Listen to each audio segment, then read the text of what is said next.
Chers frères et sœurs, bonjour ou bonsoir selon vos coordonnées géographiques. Je suis heureux de partager avec vous cette troisième méditation de notre mois marial. Et j'ai choisi comme thème aujourd'hui de parler de l'humilité. L'humilité, cette vertu fondamentale, cette caractéristique de la Vierge Marie. Et déjà, plusieurs personnes se demandaient pourquoi Dieu a-t-il choisi parmi toutes les femmes de l'époque de la Vierge seulement Marie. Et le pape émérite Benoît XVI répondait parce que Dieu a été attiré par l'humilité de Marie. Vous comprenez donc combien l'humilité est cette vertu cardinale pour la vie chrétienne, pour les disciples de Jésus. Et déjà Jésus lui-même, il nous a enseigné comment être humble. Lui qui a été condamné injustement, qui a été flagellé, il a supporté tout cela parce qu'il avait dans son cœur la vertu de l'humilité. Et la Vierge Marie, qui est notre modèle dans l'imitation du Christ, nous apprend également cette vertu. Elle nous apprend comment être humble. Et prenons déjà le premier exemple. Quand l'ange Gabriel apparaît à la Vierge Marie pour lui dire « Tu seras enceinte et tu feras naître le Sauveur du monde ».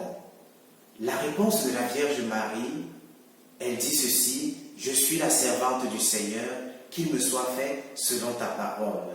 Sur le bois de la croix également, lorsqu'on descend le corps de Jésus pour le remettre à elle, elle prend le corps de Jésus en silence, elle ne dit rien. Quel geste d'humilité également. La Vierge Marie a choisi également par humilité de suivre son époux lorsqu'à la naissance de Jésus, l'ange apparaît en songe à Joseph et lui dit « Prends l'enfant et Marie avec toi, fuyez en Égypte. » La Vierge Marie, elle ne s'est pas laissée prendre par des raisonnements vides de sens, mais elle a suivi son époux Joseph. Ils sont allés se réfugier en Égypte.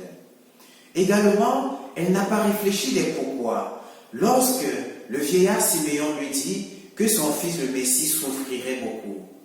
Et lorsque le vieillard Siméon lui dit aussi « Un glaive te transpercera l'âme », la Vierge Marie, elle n'a pas réfléchi des pourquoi. Les pourquoi n'avaient pas de place dans sa vie. Elle s'abandonnait entièrement à la divine providence. Et tout cela parce qu'elle avait cette vertu dans l'âme qui s'appelle l'humilité. Et Saint Bernard d'ailleurs nous pose l'humilité comme le fondement de toutes les vertus. Lui, il dit d'ailleurs que l'humilité est la mère de toutes les vertus. Et une fois que vous avez l'humilité, c'est possible d'avoir toutes les vertus. Et quand vous aurez toutes les vertus, si vous perdez l'humilité, vous perdrez également toutes les autres vertus. Que la Vierge Marie nous aide à avoir l'humilité, à pouvoir être assez humble dans ce monde rempli d'orgueilleux. Que la Vierge Marie nous bénisse, qu'elle intercède pour nous auprès de son Père et nous accorde un cœur humble et tendre. Au nom du Père et du Fils et du Saint-Esprit. Amen.